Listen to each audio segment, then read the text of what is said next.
Chapter 36, Bonds of Friendship.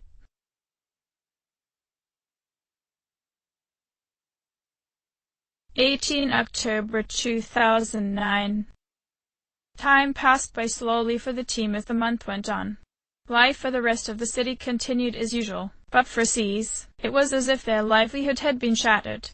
Some recovered faster than others, but it wasn't as if those that were okay could callously brush aside everyone else's feelings over what had happened to Shinjiro.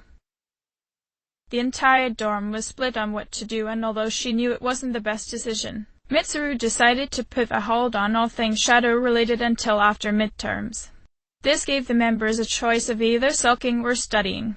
It was a good compromise, and besides, everyone at the dorm knew the blue-haired field leader was having problems with their navigator. There really was no point going to Tartarus when the two were purposefully avoiding each other. And whenever the two were in the same room, all of C's couldn't help but feel rather uncomfortable with the tension. It only got worse though when everyone found out exactly what happened between them, and while it had been his goal to distance himself from the rest of the dorm, the amount of scorn everyone gave the boy was completely unprecedented. Even Hamuko was surprised by everyone's backlash, so she quickly tried to do a bit of damage control by explaining this was just a horrible habit of his to push everyone he cared about away. But the damage had already been done. The leader had completely shattered Fuka's self-confidence, and in her defense, the majority of the dorm unabashedly directed their anger and frustration towards Minato. Minato took their enmity in stride though. He was used to carrying the weight of his own self-loathing, so anyone else's on top of that didn't really change much. Everyone at least left him alone more often now, giving him a chance to fall into his older habit of silently brooding on his own. While it was rather strange that this time it actually hurt him more than in the past, he actually preferred things this way since he no longer had to worry about anyone else endangering themselves by associating with him. It at least gave him more time to work on his investigations, and he already decided that once he finished up his current caseload, he was definitely leaving C's and not going to look back. Now if only I could just stop running out of coffee whenever I need it the most, he thought to himself as he decided to just take the coffee maker upstairs with him, seeing as how he was the only one in the dorm who used it. Unfortunately, on his way up, he nearly bumped into Akihiko. Whoa, Minato. Sorry, I didn't see you there. Minato nodded. Although Akihiko was one of the few in the dorm who didn't necessarily hate his guts, Minato didn't really want to spend too much time on small talk. Plus, he still felt extremely guilty over Shinjiro's death, so interacting with the boxer was going to be awkward at best and painful at worst. Seeing as neither had anything else to say to each other, Minato tried to skirt around the older boy, only for the senior to block his way up. Where are you going with the dorm's coffee machine? Akihiko frowned as he noticed the machine in the younger boy's arms. Command room. Minato shrugged, impatiently searching for a way past the taller teen. The boxer blinked at that. What are you doing up there? Rick. The younger boy frowned, as it should have been obvious. Right, you're still looking into the Kirijo group for Mitsuru. Akihiko recalled, crossing his arms. After a while, he sternly looked into the investigator's dull blue eyes. Hey, Mitsuru told me you're gonna quit after you finish your investigation. Is that really true? Minato said nothing as he began glaring at the older boy for nosing into his affairs. Akihiko took his reaction as a yes-sir sighed. Oh, come on. I just don't want you ending up like Shinji. I won't. The leader sternly answered, eyes flashing. Then why quit on us now? The blue-haired boy lowered his gaze to the floor as he began vehemently scowling at himself. When he remained silent, Akihiko simply cleared his throat, impatiently prodding the boy to answer. In the end, Minato shook his head while trying to avoid looking up at the boxer. I don't care anymore. The senior grit his teeth together when he noticed the fire that usually burned in the diligent junior's eyes was completely gone. So you've given up? Minato simply slumped his shoulders in response, and after remaining in place for half a minute, He tried once again to dart past the senior. He didn't expect Akihiko to grab his arm though, so shot the older boy a questioning frown. Akihiko shook his head. Why don't you come to the gym with me? I need a workout partner, and it's not good for you to be sitting at your desk for too long. No thanks, the blue-haired teen bluntly answered, trying to tug his arm free. Come on. Akihiko refused to take no for an answer, so tightened his grip, but he soon noticed how his hand easily wrapped around the thin boy's arm. Geez, you've really let your body deteriorate over the past couple of weeks. He frowned in concern. Some exercise and protein should fix things. I'll buy you a meal from Missy when we're done, alright? He tried bribing the younger boy. Minato took a moment to consider the senior's offer. Hamuko too. The older brother seriously nodded. Alright. The boxer smirked, a bit relieved Minato hadn't completely abandoned his principles. Let's get going then. Minato staggered as he missed the impending uppercut coming at him from his left. The blue-haired junior took a few unsteady steps away from his opponent before falling flat onto his back. He closed his eyes and groaned as he took a few minutes to recover from the punch, and when he opened his eyes again, he noticed Akihiko standing over him with his hand out to pull him back up. Are you happy now? Minato frowned up at the older boy as he accepted his hand. After a rigorous workout, Akihiko managed to get the boy to actually start talking again by suddenly challenging to a quick bet for no real reason. Of course Minato had to speak up to refuse, but he ended up having to fight anyway as the senior wouldn't leave him alone otherwise. The boxer smirked at the younger boy and shook his head. Well, that wasn't really the match I was expecting, but you did pretty good for someone who lost his will to fight. The blue-haired boy glared at the champion in mild annoyance. I don't know why you insisted going through that. I told you from the beginning that you'd win, didn't I? Yeah, but I just wanted to test your strength for myself. Akihiko frowned. I've been wanting to face off against you for a while now anyway. Guys like us who always fight with our lives on the line. This is the best way to communicate, don't you think? He smirked. I think that's just you. The junior shrewdly replied as he jumped down from the ring to head over to their things. I didn't even want to do this in the first place. He took a few seconds to wipe his face down with a clean towel before curiously looking up at the older boy. So? What did you get from all that? You really want to know? Akihiko chuckled as he joined the younger teen. I don't really care. Minato shrugged. Eh? The boxer lightly pushed the hellhound's shoulder. Then what's the point in asking? To humor you, the boy apathetically replied. Always ready with a comeback, aren't you? Akihiko shook his head as he wiped down the sweat dripping down the back of his neck.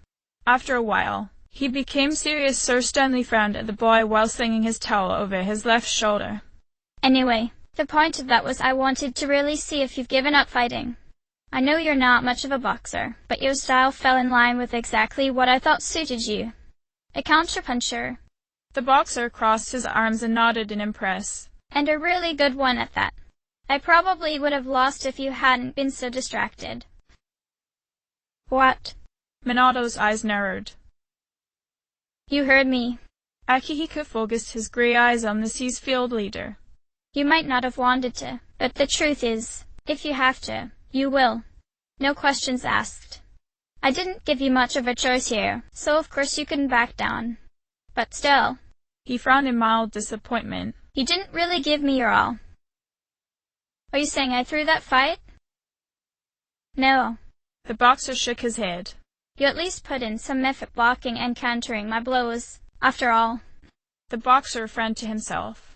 Honestly, I didn't give it my best either, but I would have felt bad if you just stood there and took it without putting up a fight. The fact that you did actually try just reaffirmed my suspicions that you're constantly holding yourself back. Minato glared at the senior. Like hell I do. Then let's go another round. Akihiko challenged him while looking straight into the younger boy's eyes. No holds barred. I wouldn't even limit you to just boxing. The blue-haired boy stared back, his blue eyes burning brightly, but after a few minutes, he quickly broke his gaze and frowned to himself. Okay, fine. I do tend to limit myself when I fight, but if I go all out, I might just end up going too far. He brought his hand up to stare at his empty palm before tightening it into a fist. And if I somehow lose control of myself, who would be able to stop me? You with your straightforward, honest style? Minato shook his head. I don't think so. You really are just like Shinji. Akihiko frowned at the younger boy. Funny. Shinji said I was a lot like you. Yeah, well, I guess it's because you're an older brother, too. The boxer sighed. I don't like bringing her up much, but I used to have a little sister, too, you know. Her name was Mickey, and I wanted to protect her more than anything. He clenched his fists and shook his head. But when the orphanage we grew up in burned down, I wasn't strong enough to fight against the people holding me back from trying to save her. Minato lowered his head as he could feel Akihiko glaring at him. That's why I don't ever hold back in anything. You have talent, Minato. He honestly praised the younger boy. It'd be a hell of a waste for you to not use it just because you're afraid of what you might be capable of, good or bad.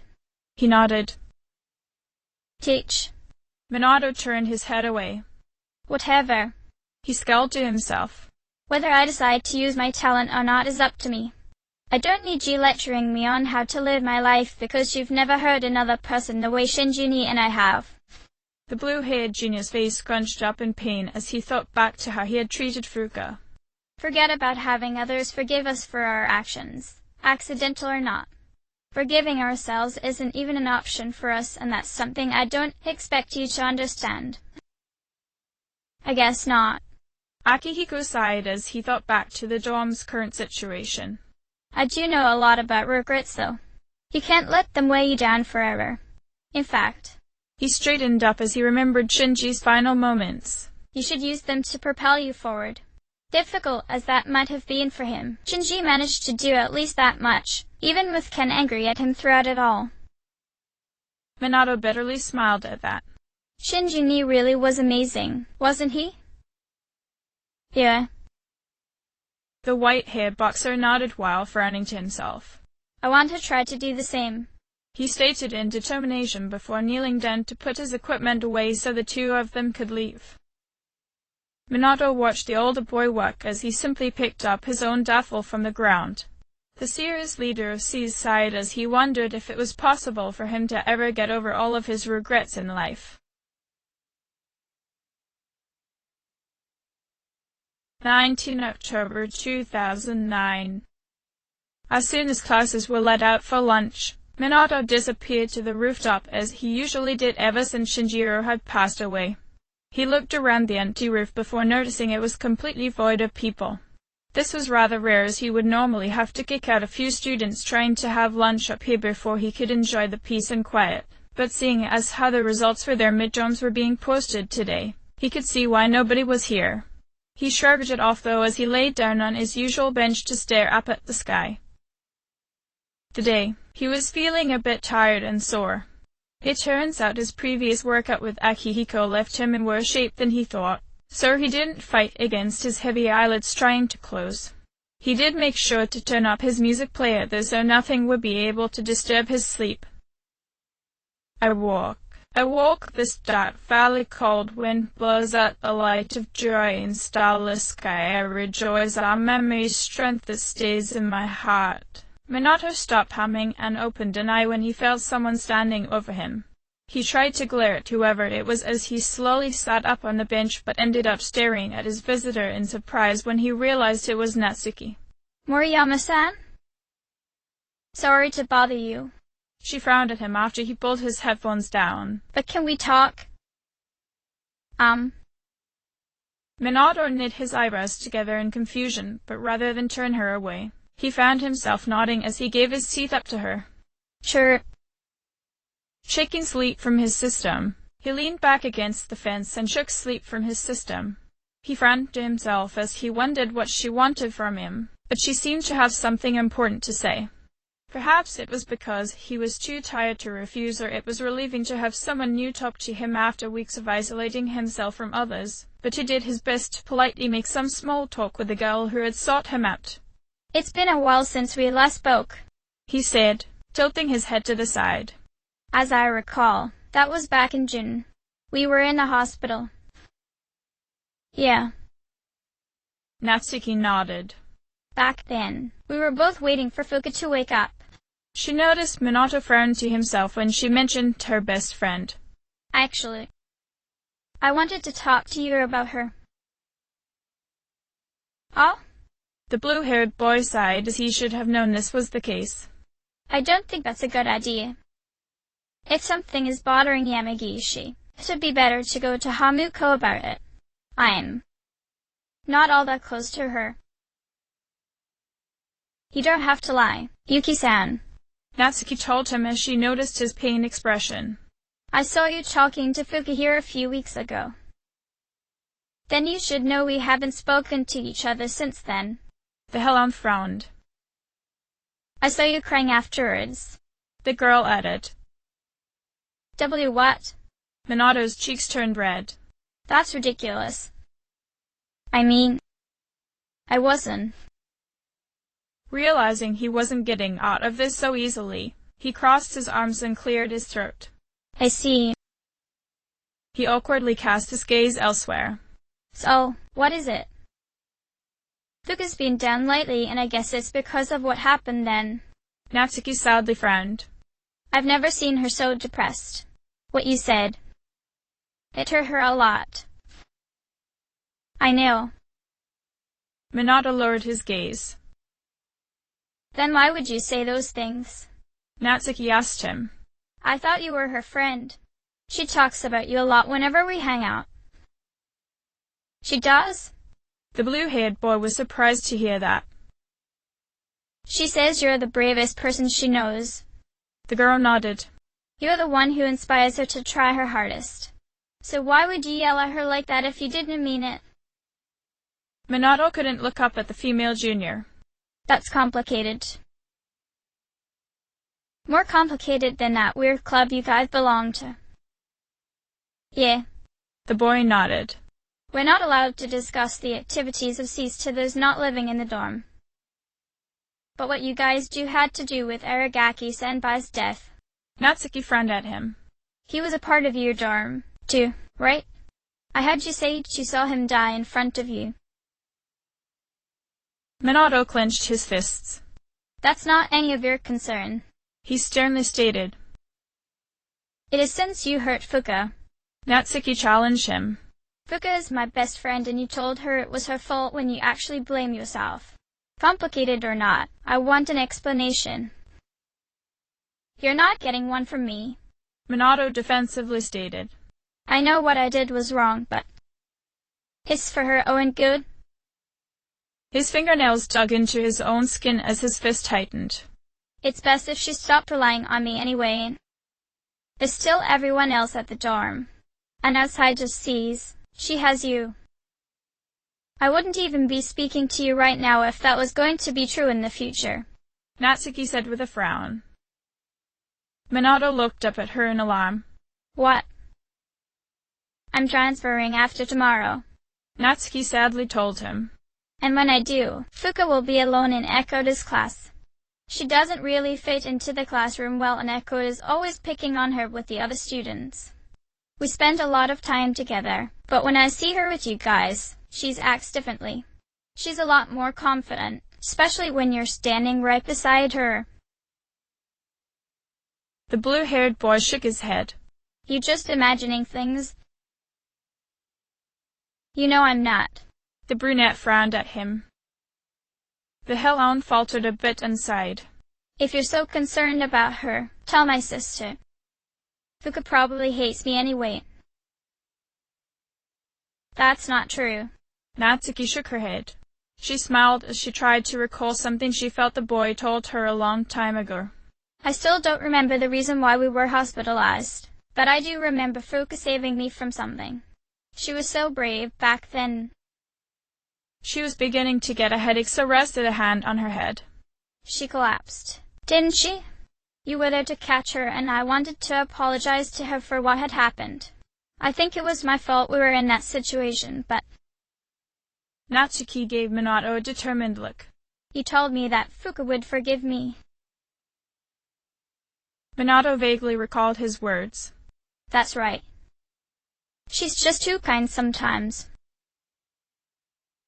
I don't know why you want her to hate you, but Fuka's not the kind of person to hold grudges. Even now, she still cares about you a lot. Natsuki studied the boy's pained expression. I'm from talking to you right now. I can tell you do too. I don't. Minato struggled to deny the brunette's claims, but he realized it was futile. Natsuki was right, and as much as he wanted to keep lying to himself and the others, he knew he couldn't keep it up anymore, at least, not without suffocating under the burden it was placing on his heart. But that still left him at a complete loss on what to do, as he no longer knew how he should cope with his own feelings. Natsuki watched as the hellhound fell silent as he desperately tried to work out his own thoughts. It seemed that he finally dropped any and all pretense that he didn't care for their teal-haired friend, but the uncertainty and fear was clear on his face. The brunette shook her head as she decided to tell him the real reason why she was here, hoping it would help him pull himself together. Like I said, I'm transferring tomorrow. I haven't actually told Fuki yet, but when I do, it'll pretty much just be me saying goodbye. I don't want her to be alone after that though, so I thought maybe she'd feel a bit better if he showed up afterward. Why me? Minato asked in exasperation. Why not my sister or someone else from the dorm? Because, Natsuki firmly stated, out of everyone in the dorm, you're the one who cares about Fuka the most. I'm not asking you to do anything crazy to beg for her forgiveness or anything like that. She shook her head as Minato seemed like the sort of person who would go to such lengths. I just want you to be her friend again, because without you, Fuka seems absolutely miserable. The blue-haired teen remained still for a while longer, but soon the warning bell began to ring. Natsuki nervously looked towards the door leading back inside, and not wanting to be late, she cast Minato a desperate glance as she needed an answer from him soon. Minato sighed as it seemed he had no other choice but to accept. All right. He nodded. I'll stay with Fuka after you leave. I'm not sure if I can be of much help or if she'll even want me there, but I'll do it. Thanks, Yuki-san. Natsuki smiled before making her way towards the exit. Wait, Moriyama-san. Minato quickly called to the brunette. Is it really true? Fuka considers me as the bravest person she knows. Absolutely. The girl nodded while looking back at him. Of course. If you don't believe me, you can always just ask Fuka yourself. Yeah? The boy muttered as she finally returned indoors.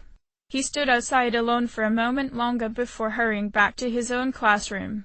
He couldn't help the wry smile beginning to grow on his face though, as he both dreaded and looked forward to speaking to the sea's navigator again tomorrow. Fuka. He sighed as he tried to imagine her expression upon seeing him. What's so brave about a coward like me?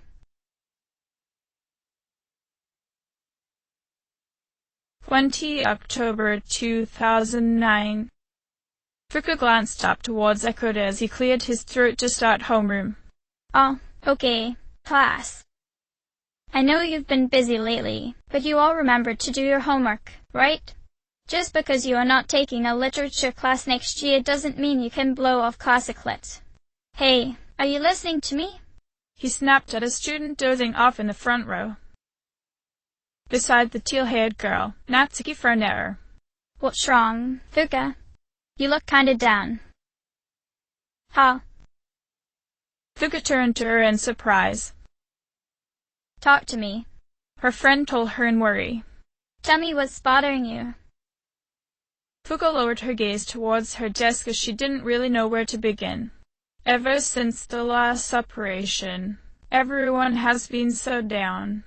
Minato-kun and I haven't spoken at all. Everyone's scores suffered during midterms. Shinjiro-san is gone. That's right. It's because Shinji, our son, is no longer with us. Without him, everything seems so different. She frowned as she finally came up with something to say. It's about Aragaki-senpai. Well, Natsuki frowned as she was hoping her friend would have wanted to talk to her about Minato. Pretty shocking, huh? I've never seen him at school, but I've seen him around town. She thought back to the tall brunette who often hung out behind Port Island Station. I wonder if he really did get caught up in some kind of crime. Fuka continued to sadly stare at her desk. Some things you can never get back. She softly muttered. I know that, from all the things that have happened with my parents.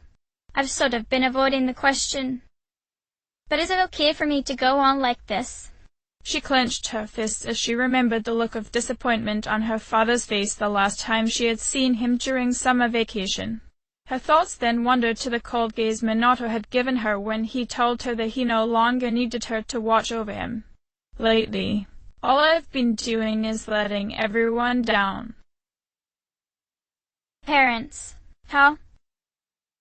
Natsuki sympathized with her friend. I can relate to that. But you'll be okay, right? Natsuki Akoda turned towards the brunette sitting near the back. What are you waiting for? Come on up. Yeah. She rolled her eyes as she stood from her seat. The crabby teacher sighed. Don't you want to give your classmates a proper goodbye? He asked as Natsuki approached the front of the room. Fuka looked at her in confusion. Huh? What's going on? Natsuki wore an uncomfortable frown as she bowed to the class. Hello, everyone.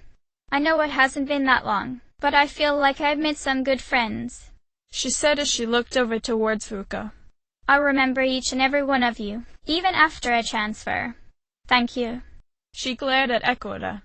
How's that? Fuka looked at her friend in disbelief. Transfer? What?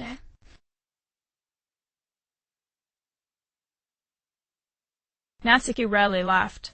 You're a weird one, you know? The brunette told her friend as they sat together on the roof. The biggest bitch in the school is leaving, and you feel sorry for her. You're transferring. Fuka frowned. And you didn't say anything. Natsuki shrugged.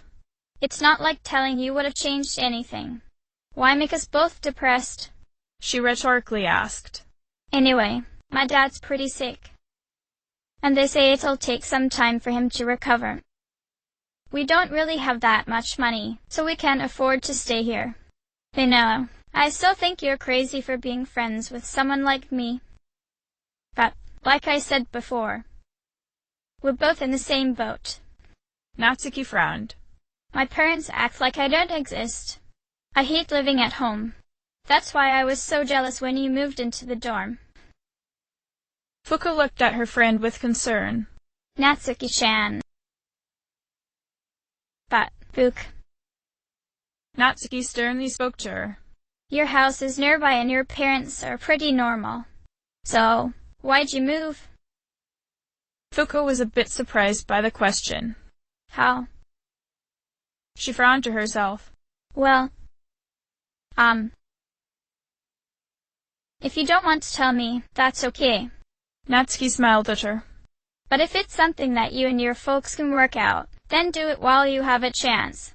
It'll be a while before my dad's in any condition for us to have a heart-to-heart. Fuka nodded in understanding as she remained silent. Natsuki noticed how Dan the teal-haired girl was so lightly laughed. What am I doing? This isn't what I wanted to talk about, she said, turning her head away. You know, Fuka, I used to think that every day was just the same, and I'm only saying this because it's you. But you don't get any second chances in life. If you accept the way things are, then they'll never change. Natsuki frowned at the cityscape. This is the last time I'll see this view. How? I won't be in school next week 'cause I'll be packing, so I guess this is goodbye. That? Fuka shook her head in protest. Natsuki chuckled. It's okay. Everything will be all right. She reassured her friend. Come on, don't give me that look. But... Hey, I'm not helpless, you know. Natsuki nodded to her. I've changed a lot since I met you. I'm gonna try and figure out what I really want now. So, I hope you do the same. What I really want. Fuka frowned to herself. I used to try and please everyone. I was afraid of not being liked, so I did my best to fit in. But I never thought about what I wanted. She blinked at that. No, that's not completely true. I wasn't like that whenever I was with Minato-kun. He always let me be myself around him. She felt herself get even more depressed thinking about him. But as things are now, does Minato-kun still even care? Natsuki noticed Fuka was beginning to grow distraught, so lightly laughed as she hugged her. That is so like you, Fuka. Well, I say, if they don't accept you for who you are, then screw 'em. She smiled at her best friend. But I like you. Even if you don't like yourself. I'm sure Yuki-san does too. Natsuki-chan. Fuka gave her a grateful smile. Well... Natsuki turned towards the door with a smile. I better get going. She walked away before the teal-haired girl could stop her. Natsuki-chan. Fuka tried to go after her, but her phone rang. My cell. She quickly checked it and noticed a new text. Of? Natsuki-chan? Her eyes widened as she opened it. Even if we're apart, we'll still be connected. We can always talk, right? Thanks for everything. Fuka smiled as she put her phone away. Natsuki-chan. Seeing as she was now alone with time to spare, she walked towards the edge of the roof to stare out over the city and collect her thoughts. Inside, Natsuki gratefully smiled at the boy handing her phone back to her. Thanks for doing this for me, Yuki-san. It wasn't for you. Minato awkwardly looked away from the brunette. Yeah, it was for Fuka, right? She lightly giggled. She stopped though when the boy remained silent. She frowned as the hellhound stared out the partially opened door towards Fuka. So, what are you waiting for? Shouldn't you be going out there now? Sorry. The hellhound sighed. I'm still trying to figure out what to say to her. Natsuki crossed her arms. What was it you said to me back at the hospital? Something like if you reach out to her, things will be fine? Minato wryly chuckled at that. I suppose I did say something along that line. Feeling a bit more courageous, he rested his hand on the door's handle and took in a deep breath. All right, no need to worry about Fuka. He gave Natsuki a reassuring nod. I'll be here to watch over her.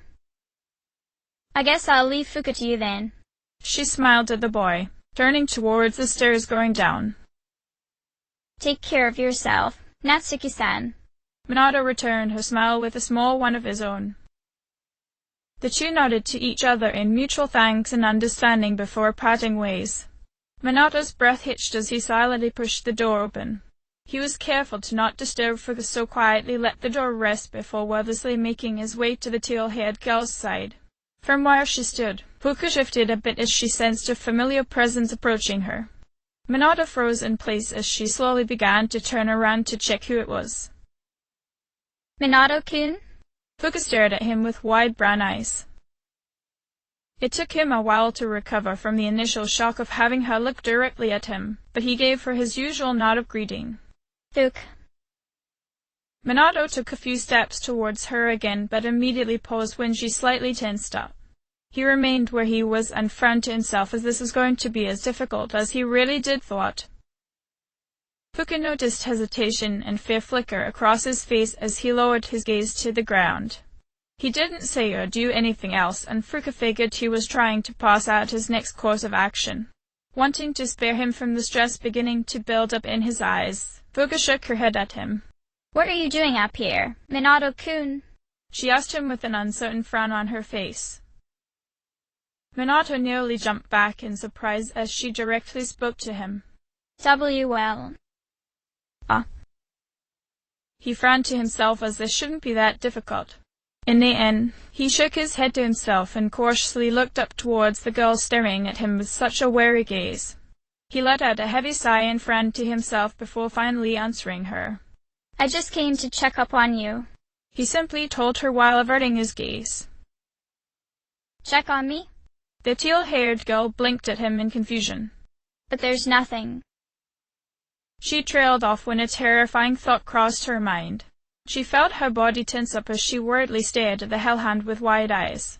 Wait. Do you see another Reaper, Minato-kun? What? Minato was taken aback by such a question. And no, but... He began scanning the rooftop for any sign of danger in case he had missed something. Do you sense anything, Fuka?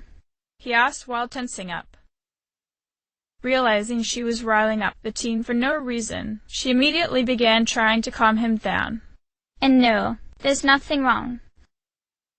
So, everything is fine? Minato dubiously frowned at her. Oh, of course. Fuka nodded to him. I'm completely okay. She tried to give the boy her best smile. But Natsuki-san.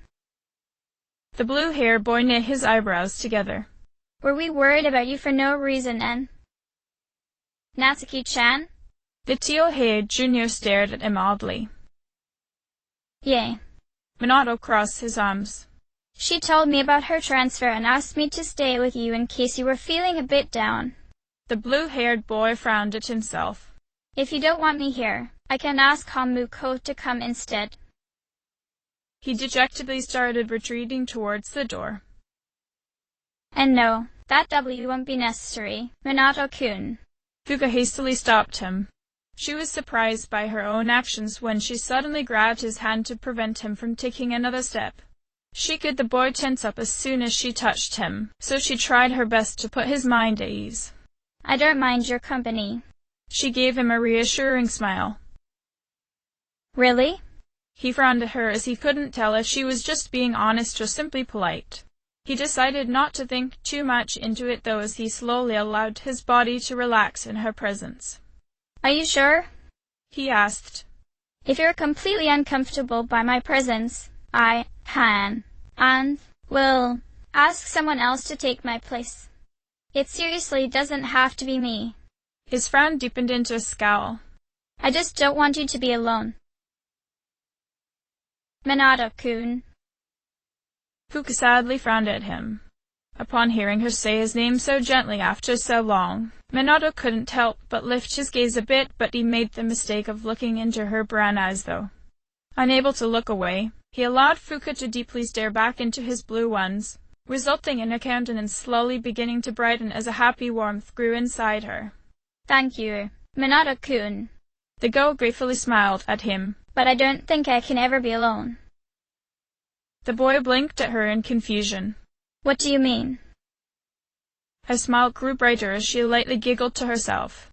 Even if we're apart, we'll still be connected. It all makes sense now. She surprised the boy when she took his both hands within hers. I've always been so worried about how others are feeling. That's why my power allows me to stay connected with them. I guess there's something I want after all. She squeezed the boy's hand and blushed. It makes me happy to see everyone else happy too. So, I want us all to remain friends. The power to connect people, even when they are apart. My persona has given me this amazing gift. Fuka flinched as a flash of light appeared before her. Lucia appeared around them before turning into another persona. Thou art I, and I am thou. It softly spoke to Fuka. From the sea of thy soul I cometh. I am Juno, queen of the gods. Juno? Minato began to blush. Isn't she also goddess of marriage? I will connect you to your loved ones forevermore, Juno said as she returned to the gentle navigator. Thank you, Juno. Fuka blushed at her Pusoga's words before happily hugging the boy in front of her. And you too, Minato-kun, for being here for me. Huh? Minato looked to her in confusion, but smiled as he hugged her back. You're not upset at me? He asked in a soft tone. She shook her head against his chest. No. Are you disappointed in me?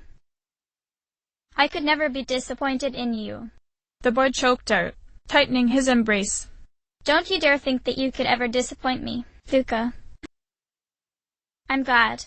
The teal-haired girl muttered as she listened to the rhythmic beating of his heart. I'm always so happy around you. So I'm glad. She sniffled a bit as tears began to form. Fuka, don't cry. Minato gently told her as he rubbed her back. I'm here now. He frowned to himself. I'm sorry for causing you this much trouble. But that's a part of who you are. Fuka shook her head at him as they separated. Remember what we talked about during the summer festival. Even though you're problematic at times, I like that part of you too. You're not perfect, Minato-kun, but to me, you're the bravest person you know? Minato asked. Fuka nodded in response, resulting in him wryly laughing. My bravery led to Shinjini's death. I thought I could protect everyone, but I'm still just a coward in the end. I don't think you're a coward. She frowned at him. Really? I said some awful, despicable things to you in the hopes of driving you away due to my cowardice. He pointed out. I tried to blame you for my deficiencies, despite knowing my failures stemmed from my own hubris towards my Reapers, the Shadows, and even death itself. He bitterly laughed at himself. Talented or not, I'm even more scared now than I was before. So of course I'm a coward. I don't think you're brave because of your abilities, Minato-kun. Fuka firmly shook her head at him. I think you're brave because you're always trying your hardest in spite of your fears. I know you blame yourself for not being able to protect Shinjiro-san, but what happened wasn't your fault. She reassured the taller teen. How can you say that so easily after I hurt you as badly as I did? Minato's face scrunched up in pain and confusion. I really tried to make you hate me. I could never hate you though, Minato-kun. The girl sadly frowned up at him. Then at least tell me you were angry at me. He sighed. I can't, because I wasn't. She wryly smiled. So for the past 2 weeks, what was the point of us purposefully avoiding each other then? Minato asked. I mean, my reasoning is obvious because this is a horrible habit of mine. But why would you willingly play along with me and hurt yourself like this too? Fuka paused for a moment to consider her answer. After a while, she took in a deep breath. I became afraid too. She admitted to him. I didn't think I was capable of keeping my promise of watching over and protecting you.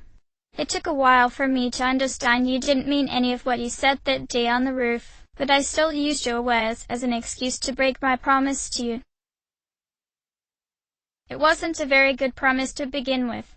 Minato frowned. It was an unnecessary burden I gave you. I'm sorry. His voice lowered to a whisper. You don't have to apologize. The girl told him with a soft smile. I wasn't really helping you back then either. I was only using the promise as a way to pay you back for all the times you helped me. During the past few days, though, my old negative thoughts started creeping in again. I thought if I let you see who I really was, then you wouldn't like me. But you know that's not true. Minato told her. I've always accepted you for who you were. Who you are. The girl wryly smiled at him. I was thinking badly of myself. But when I realized what I was doing, I saw myself for who I truly am. And now I understand what I really want to do. At first I wanted to thank you, but now I realize what I actually want to do is help you. My true feelings really weren't that complicated after all. The blue-eyed boy stared at her. Luke. She blushed as she lowered her gaze. There's something I have to tell you. Minato studied her carefully and patiently nodded. You know you can tell me anything, he gently stated. Fuka felt that it was getting difficult to breathe, but she continued. I want to be by your side, Minato-kun, she told him. And I want you to be by my side. She looked up at his soft face. That's what I want most right now.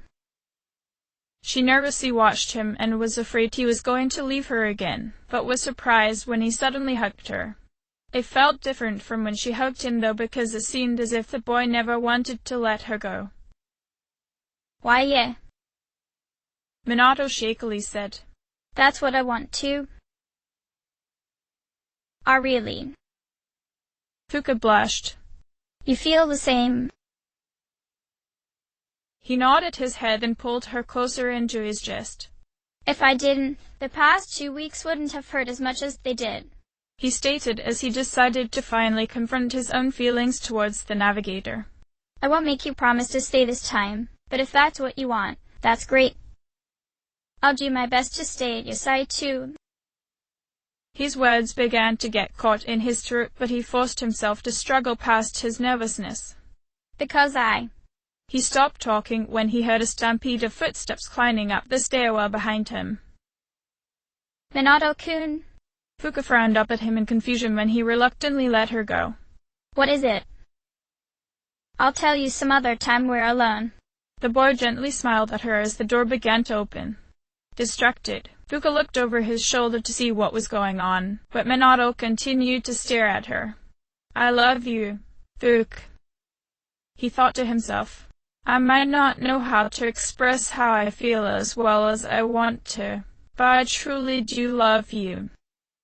He closed his eyes and took in a calming breath as he also turned to face their friend intruding on his time alone with Fuka. There you are. Yukari smiled as soon as she spotted Fuka. The brunette, as she noticed the frowning blue-haired boy on the roof, and immediately gave him a frown. Oh, Minato. She turned to Junpei, Hamuko, and Aigas behind her. I found them. Fuka looked at the rest of the juniors in confusion. Why, did something happen? It is surprising to find you on the rooftop, Aigas said. No. Junpei shrugged. We were just wondering what you were up to. He mildly glared at Minato. I didn't think you'd be up here too. Yeah. Hamuko sternly frowned at her brother. Fuka-chan, he's not bothering you, is he? Or of course not. Fuka blinked at the others in surprise. If anything, you're the ones bothering us. Minato shook his head before eyeing the girl at his side in concern. Or maybe that's just me. Oh, that's right. Fuka nodded while looking back towards the blue-haired boy. You usually come up here to take naps, don't you, Minato-kun? He nodded as a lazy smile appeared on his face. It's quiet and breezy up here, he said while taking a deep breath of the crisp air. Autumn really is the best. The quiet girl giggled as she agreed with him. I think it's a very refreshing season too. Yukari looked between the two juniors, easily conversing with each other. What's up with you two? Hamuko smiled as her brother and Fuka laughed alongside each other. Minato noticed her staring at them so quickly, gave his younger twin a slight frown. What? Fuka-chan. The red-eyed girl tilted her head to the side. Is everything all right now? The teal-haired girl nodded. Everything's okay now. I've made up my mind. I'll do as much as I can with my power. She smiled up at Minato. For my sake, as well as the sake of others. The blue-haired leader looked back towards her and gave her a nod, a sign that he would be relying on her strength from now on. Fuka's smile grew as her face warmed up a little. Hikari frowned. Okay. Fuka giggled. Sorry.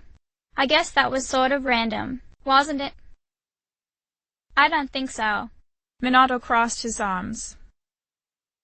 Are you sure you're alright? Junpei studied Fuka's face for a while longer as she continued to giggle. We're probably missing something only Nissan knows. Hamuko sighed. Glad the two finally made up. But I'm the dense one when it comes to what equal masses of the heart, Minato pointed out. I guess we're all doomed then. Hamuko shrugged. Whatever. Her older brother shook his head as he put his hands in his pockets. He started for the door but paused. Anne, it's been a while since we've all gone to Tasharis. He smirked towards the sky. I suppose we've put this off long enough.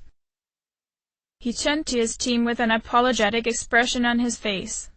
I'm sorry for how I was acting before, and I don't expect you all to forgive me, but we have only one shadow left. It'll be more difficult than the ones we've previously faced, and I know I can't go it alone, so. The leader hesitated as he considered asking them a question. Can I count on you all to back me up? Yukari, Junpei, Hamuko, and Aigis all frowned to each other as their awkward leader nervously awaited their answer. The four classmates ended up smiling though, because if he managed to make up with Fuka, then things were definitely getting back to normal. Besides, what was a leader without a team to lead? You really have to ask. Yukari raised an eyebrow at him. I guess not. Minato wryly chuckled. Then it's decided. He let out a deep breath. I won't look back in fear anymore. We'll keep moving forward. Not just for Shinji-ni, but for our sake as well. Dude, did your brother get a new persona too? Junpei asked Hamuko. No. Fuka shook her head as she smiled at her inspiring hero. I did. What? Minato-kun also became stronger. Maybe a new girlfriend then? The red-eyed girl joked. W what? Minato's face grew red. H-A. Aigis tilted her head to the side. Minato-san's and Fuka-san's body temperatures are rising. Perhaps they are coming down with a fever. Yukari smirked at the two juniors. Oh, I get it. If you both wanted some time alone on the roof, you could have just said so. She laughed a bit. We didn't mean to interrupt. And no. Fuka stammered. Teach, that's not it at all. Nissan, can I be your maid of honor? Hamuko snickered as their faces continued to flush. I say shut up. Minato tried to snap, but his burning cheeks only made his friends laugh at him even more. He glanced towards Fuka and saw she was also blushing as madly as he was. The two looked to each other before joining the rest of the team in their laughter. Everything will be fine now, Minato thought as he slipped his hand into Fuka's. I won't lose myself again. The hangman, Ikisugi, and death are all that's left. I won't run away. I have everyone with me and I don't want to be alone anymore. From the bottom of my heart, thank you, everyone, for being my family.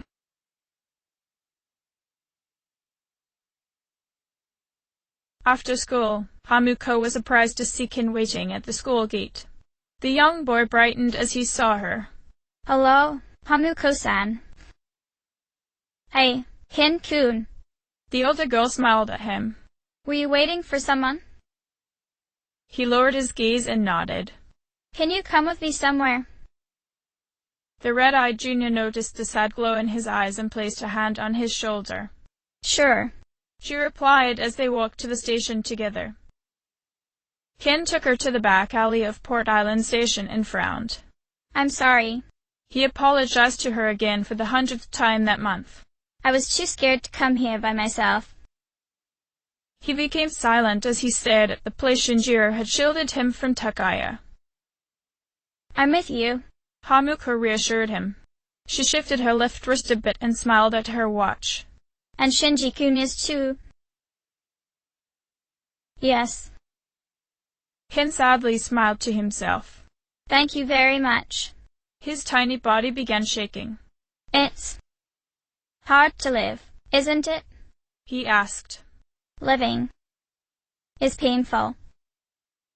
He looked up at the girl behind him. Hamuko-san. The older girl hugged him as he began to sob, but no tears fell from his eyes.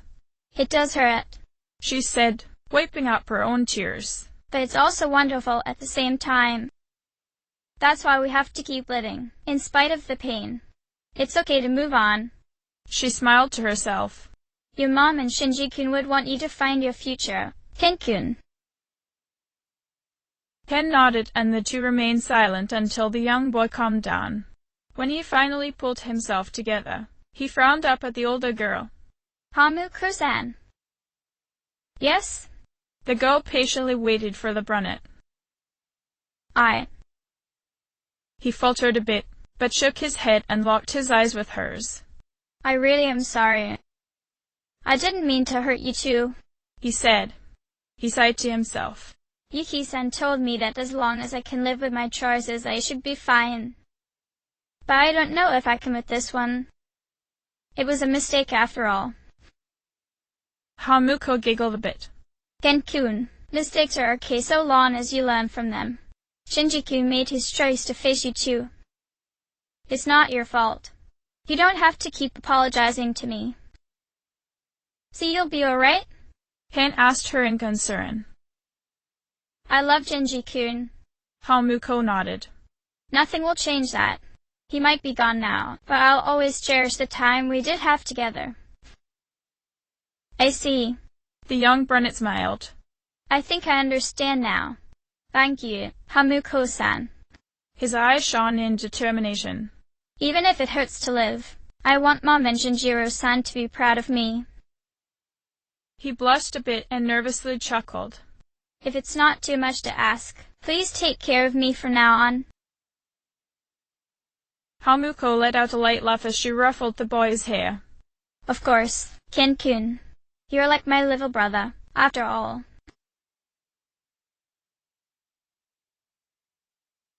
Minato took his usual seat across the table. Yes, please. He smiled to the fortune-teller. Grandmother smiled back as her crystal ball glowed in a blue light.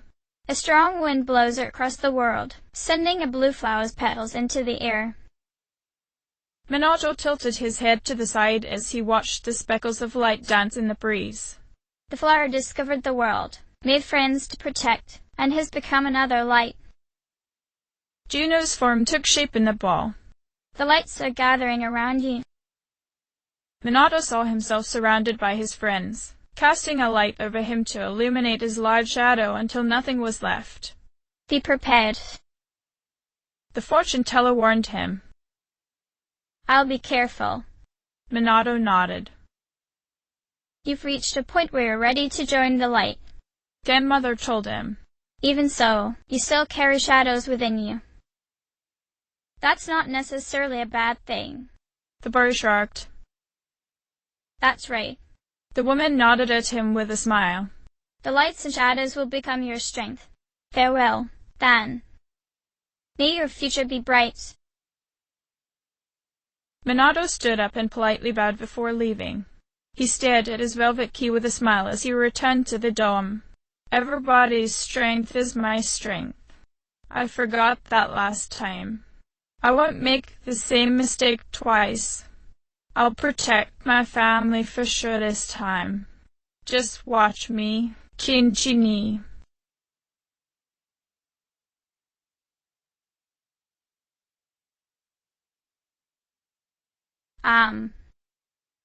Fuka frowned as she tried to understand the new ability she received. I'm not quite sure what it does, Minato-kun. But it's your power. Minato frowned as he dodged a Hell Knight coming for him. I'm sorry, but it looks like Oracle can have multiple effects. She told him. Juno can only cast Oracle once a day though, so I don't know if it'll be useful. Should you really be having this conversation right now? Hamuko sighed as the entire team was surrounded by bubble mist. She held her breath and waited for the air to clear before charging forward. Oh, right. Sorry, Hamuko-chan. Oh, to hell with it. Minato shrugged. Cast Oracle. Fuka. I want to see what it does. Okay then. It'll take a while for the effects to begin, so watch out for the shadow's attacks. Understood? The leader called back. I'm counting on you, Fuka. Akihiko slammed his fist against the Hell Knight closest to him, but frowned. Ditch. Tough bastard. Senpai. It's beginning to cast Mazadan. Fuka warned them. Junpei braced himself as a bolt of lightning struck him. Dude, this isn't looking good. Minato shrugged off the shocks and summoned Melchizedek. Careful, everyone. He called out to them as he cast Meteorahan. Hamuko cast Akasha Arts and sighed when two shadows turned towards her next. So, when's that oracle thing coming into play? Not much longer. Fuka reassured her.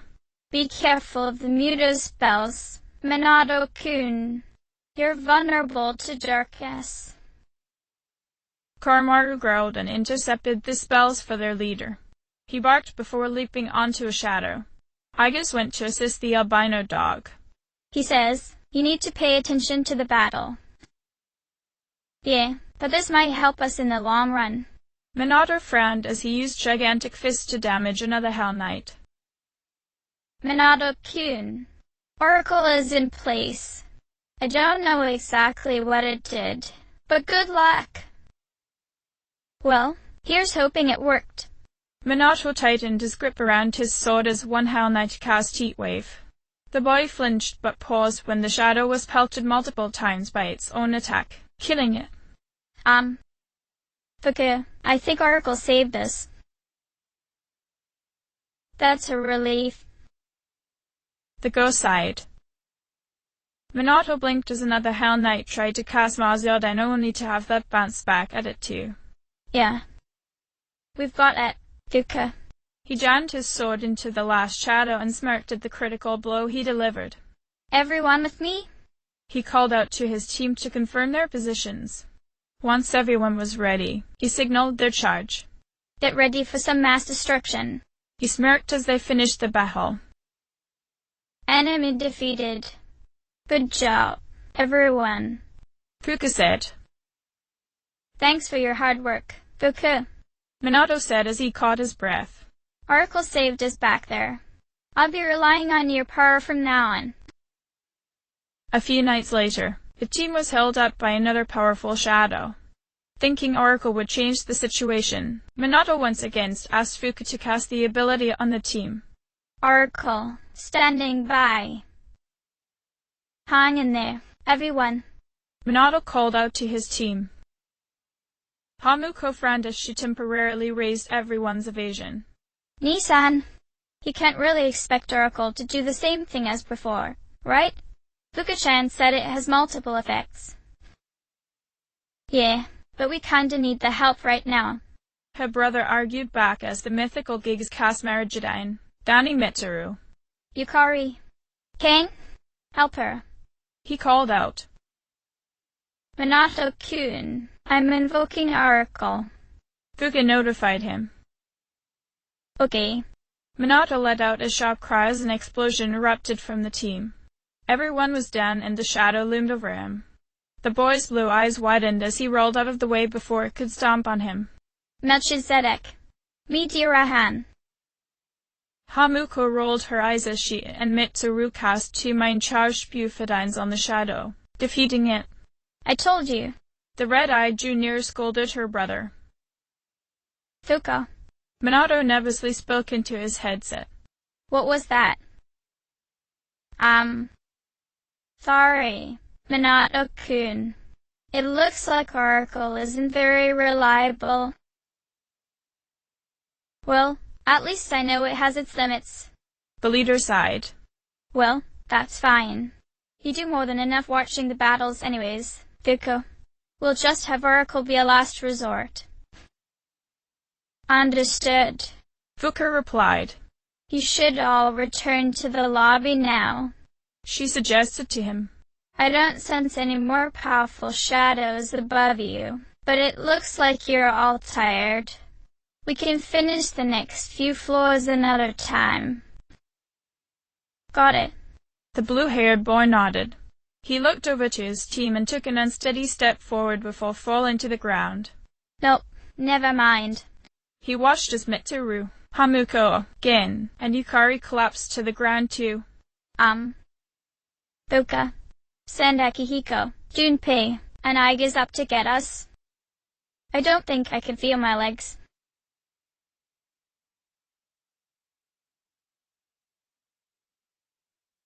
End of chapter.